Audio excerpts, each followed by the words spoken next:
Bismillahirrahmanirrahim. Assalamualaikum warahmatullahi wabarakatuh. Alhamdulillahirrabbilalamin wabihi nasta'in wa ala umuri dunya waddin. Wassalatu wassalam ala asrafil anbiya wal mursalin wa ala alihi wa sahbihi ajmain amma ba'd.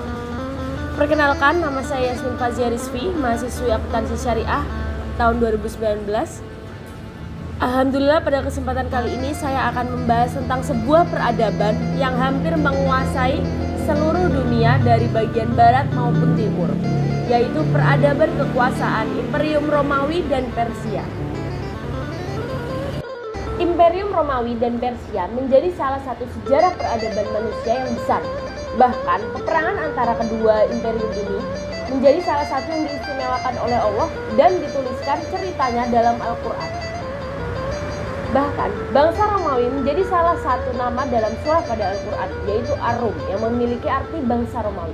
Cerita antara kedua peperangan dari imperium tersebut terkandung dalam ayat 2-6 pada surat Ar-Rum, yaitu pada Ar-Rum ayat 2-6, yaitu artinya bangsa Romawi telah dikalahkan di negeri yang terdekat dan mereka setelah kekalahannya itu akan menang dalam beberapa tahun lagi. Bagi Allah lah urusan sebelum dan setelah mereka menang. Dan pada hari kemenangan bangsa Romawi itu, bergembiralah orang-orang yang beriman, karena pertolongan Allah dialah menolong siapa yang Dia kehendaki. Dia Maha Perkasa dan Maha Penyayang. Itulah janji Allah. Allah tidak akan menyalahi janjinya, tetapi kebanyakan manusia tidak mengetahui itu.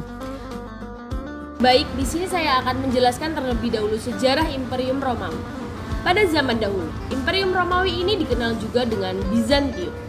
Bangsa Romawi ini berkuasa sejak 27 tahun sebelum Masehi hingga 1453 Masehi atau sekitar 1480 tahun lamanya.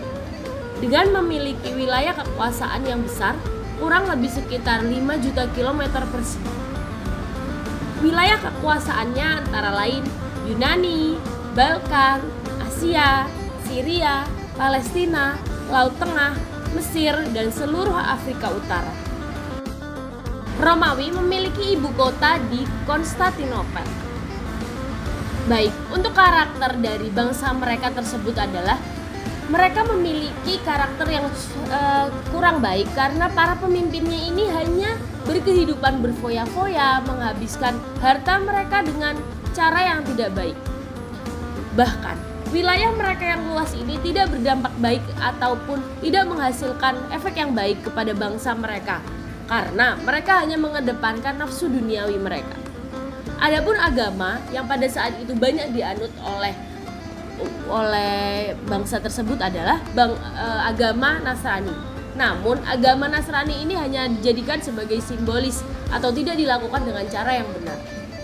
Selanjutnya saya akan menjelaskan sedikit tentang Imperium Persia atau yang biasa disebut juga dengan negeri Kisra. Imperium ini adalah imperium yang megah dan lebih luas dibandingkan dengan Imperium Romawi.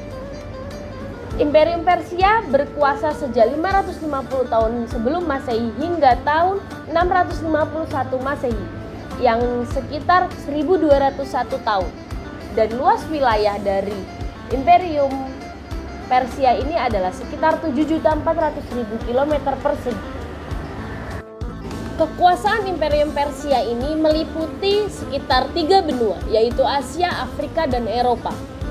Pada wilayah terluasnya, kaisaran ini juga meliputi wilayah yang kini menjadi Iran, Turki, sebagian Asia Tengah, Pakistan, dan lain-lain. Puncak kejayaan dari Imperium Persia ini adalah setelah menaklukkan bagian Mesir. Adapun agama yang dianut oleh Imperium Persia yaitu adalah agama Majusi. Apa itu agama Majusi? Agama Majusi adalah agama yang menyembah api. Bahkan ada suatu cerita yaitu pada saat kelahiran Nabi Muhammad, seluruh api di kerajaan Majusi mendadak mati semua dan mereka kebingungan, dan ternyata itu adalah sebagai pertanda bahwa Nabi Muhammad telah lahir ke dunia ini. Selanjutnya, sebelum peperangan besar antara Imperium Romawi dan Persia, pada saat itulah Nabi Muhammad hijrah dari Mekah menuju Madinah. Dan pada saat awal mula Nabi Muhammad membangun sebuah negara di Madinah. Terdengar kabar bahwa Persia dan Romawi akan berperang. Para sahabat bertanya kepada Rasulullah, "Ya Rasulullah, siapakah yang akan menang? Antara Imperium Romawi atau Imperium Persia?" Dan setelah itu turunlah surah pertama,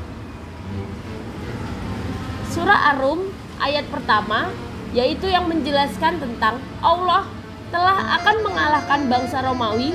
Namun kemudian sekitar 10 tahun selanjutnya Allah akan memenangkan bangsa Romawi atas Persia. Dengan memanfaatkan keadaan Imperium Persia dan Romawi yang melemah akibat dari peperangan besar mereka, pasukan Muslim secara cepat menaklukkan keseluruhan kekaisaran mereka, merampas wilayah kekaisaran Romawi Timur yang ada di bagian Livan, Kaukasur, Mesir, dan Afrika Utara. Kemudian pada abad-abad berikutnya, pasukan Muslim terus mengambil wilayah kekuasaan dari kedua imperium besar tersebut. Dan setelah kemenangan diraih oleh pihak Muslim atas dari kekalahan dua imperium tersebut, maka lahirlah sebuah peradaban baru yang mana biasa disebut oleh Daulah Khilafah Islamiyah pada tahun 622 hingga 1924 Masehi dengan luas wilayah kehalifaan sekitar 20 juta kilometer persegi. Baiklah, mungkin cukup sekian yang bisa saya sampaikan pada saat ini. Mohon maaf apabila ada kesalahan. Wabillahi taufiq wal hidayah. Wassalamualaikum warahmatullahi wabarakatuh.